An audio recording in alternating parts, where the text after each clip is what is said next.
Hey, it's here, my iPhone 14 Pro Max in deep purple, of course. Actually, this isn't an unboxing video. It's been here for a couple of days and I've been using it, so this is my first thoughts and first impressions video instead. If you're watching this, the chances are you have already seen a bunch of other iPhone 14 review videos, and frankly, most of those cover the tech specs, so I'm not going to get into those in too much depth. But I will talk about what's new in the iPhones and, give a little thoughts on what I'm really excited for. First and foremost, there is a brand new system on a chip, the Apple Bionic A16. Like last year, it's a 6-core CPU with 2 high-performance cores and 4 high-efficiency cores. It also bundles in a 5-core GPU, and all of the Pro line phones now come with 6 GB of memory. The real big news for this chip is it is now using a 4nm architecture, and this means that everything will be more performant as well as much more efficient, which should give you better battery life. But really? Over the past couple years, Apple's chip team has been really killing it. Well, actually, since the beginning, but really in the past couple of years in the iPhones, I haven't noticed much of a difference year-to-year improvements just because they're already so incredibly fast and there's really not much that I do with my phone that requires that level of performance. Besides that, the other really big internal changes are crash detection, which no, I don't plan on testing, as well as emergency SOS, which isn't going to be rolling out until an update in iOS 16 later this year. Now, as I mentioned last week, that is a feature that I'm really looking forward to. I think it is going to be great for this rural area where I live, where I don't really have much cell service in case I get into that emergency situation, as well as, when I'm just out in the woods or, say, backpacking with friends. It'll be good to have that emergency connection if I need it. But besides that, there's really not much else going on here that's different than last year. Yes, we still use the same old USB 2-speed lightning port at the bottom of the phone. Apple has not upgraded to USB-C yet. Hopefully we will finally see that with iPhone 15 next year, and if they do release that, I will definitely be doing a year-over-year upgrade. Because yes, the faster speeds and the port consistency between my device means that much to me. The only other internal change really worth talking about this year is the physical SIM card slot, in that there is none, at least on the US models. This year Apple switched entirely to using eSIMs on the US model phones. On the surface, this is a good thing. There's one less opening on the phone, which means better waterproofing ability of course, as well as more space on the inside for battery or whatnot.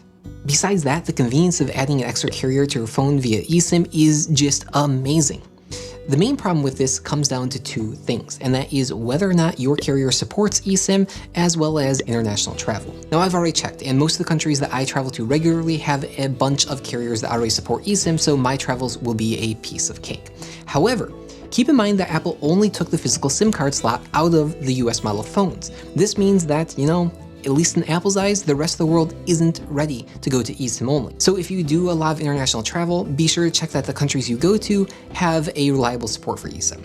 The other thing worth mentioning is that not all carriers in the United States support eSIM. Sure, the big name national carriers like Verizon, AT&T, T-Mobile, Sprint, all those, they definitely support eSIM and they have been ready for this for years. But there are a bunch of MVNOs who piggyback on those networks that don't necessarily support eSIM as of yet. So why do I bring this up? Well, because I was in that situation. I don't really see the reason to pay Verizon $90 a month when I can pay another carrier $30 a month for basically the same service. Sure, I get a little bit slower speeds, but for a $60 a month difference, hey, I'm a bit cheap. I'm a bit frugal. I'm not gonna pay $60 a month just so I can have faster speeds on my phone. The problem was that my carrier, Spectrum Mobile, supported eSIM. They didn't support converting a physical SIM, which is what I was on, to eSIM though. And that meant I had to switch carriers.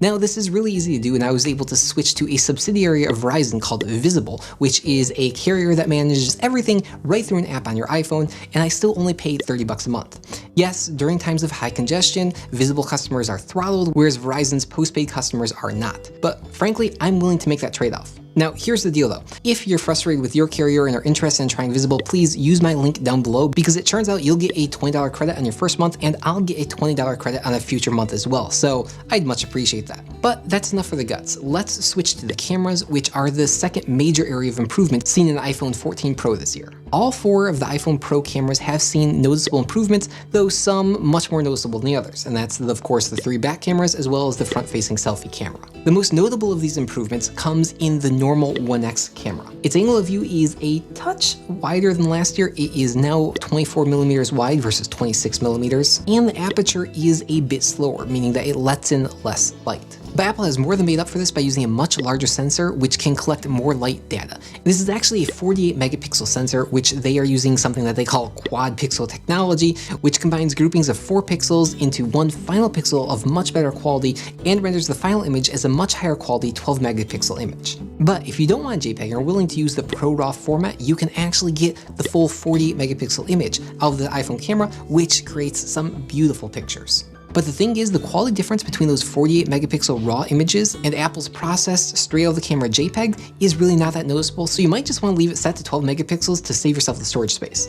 Me, however, I'm going to leave it set to 48 megapixels for right now, just so I can play around with that a bit in post and see if I like that for the long haul. The next camera, the 3x telephoto, has also seen a small bump, and when I say small bump, I mean a tiny bump. It just basically gets better ISO performance. Finally, at least when it comes to the rear cameras, the ultra-wide has also received a much larger sensor. So even though once again the aperture has gotten smaller, the larger sensor should make up for that. Now, if you were a bit disappointed by the improvements made to those last two cameras, hopefully the changes that Apple made to the front-facing selfie camera more than make up for it. You see, unlike those back cameras, Apple has actually made the aperture even bigger on the front-facing selfie camera. This means it can better capture more light in dark situations. But the big improvement here is that the front-facing camera now finally has autofocus built in. Now, like me, you might be saying to yourself, hey, wait a second, didn't the front-facing selfie camera always have autofocus? It turns out, no, it didn't. I guess it just goes to show you how much I take selfies. Like, never.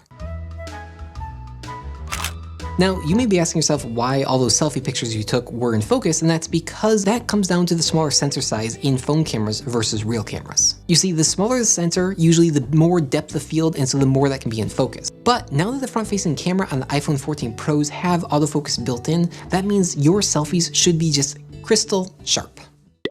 Crystal sharp? Crystal clear? Tack sharp is what I was looking for there. Now that's basically it when it comes down to hardware improvements, but I do want to take a moment and talk about action mode for video. The iPhone Pros have had optical image stabilization for videos for a couple of years now. What action mode does is take this to a whole new level. They'll take the 4K image and crop it down to 2.8K, and then they'll use software to actually stabilize the image in post. And the results are really, really good. Right now we're looking at clips of me running around a trail in my yard, both with action mode turned on and with it turned off. And you'll notice the differences are kind of mind-blowing. Now, this is the situation that action mode is intended for, when you, with the camera, are out running or doing some sort of, well, action. Think what you would use a GoPro for. It's not you standing by the sideline watching your children play and moving the iPhone all around like that. Now, I've never used an action camera like the GoPro before, and frankly, the iPhone 14 Pro Max would make a huge action camera, but I am looking forward to trying it out on my next backpacking trip. I've already got a clip on the way which will allow me to attach it to my backpack strap and take videos of the trail while I'm out there on the hike. Finally, the last major change I want to talk about is with the display and, of course, this lack of a notch, the dynamic island that we've got up top. As it is now in iOS 16, only a couple days after launch, the dynamic island is pretty sweet but limited in scope to mostly Apple apps as well as media or navigation applications. But it's still really, really cool. I love the fact that I can start a timer and no matter what app I switch to, it'll always be there counting down at the top of the screen. Same thing with music, navigation, no matter whatever activities I'm currently running in the background, they are all now prominently displayed at the top. Just a single tap on the dynamic island will bring that app to the forefront, or a long press will bring up a widget-like fuller view at the top of the screen. I am loving this so far, but it's only going to get better when third-party applications are able to support this fully when iOS 16.1 comes out later this year. Speaking of iOS 16.1, the other main feature coming then, which is directly related to what we've been talking about so far, is live activities, which are shown on the lock screen. You can think of these as temporary but live updating widgets on the bottom of your iPhone lock screen, keeping track of the same things that we were just talking about appearing in the dynamic island. Now, this is really cool because of the iPhone 14 Pro's always on screen. Now, if I have that same timer running, it will appear on the lock screen, allowing me to always see the status of said timer without touching the iPhone. Once again, this is only going to get better later this year when third-party applications are allowed to start supporting this. I can't wait to see what developers are able to do with this, and I, for one, am extremely excited for the possibilities that this opens up for rescue time. So pretty much as soon as I stop recording this video, I'm installing the iOS 16.1 beta, and I'm going to start developing and figuring out what I can do with this. It's going to be awesome.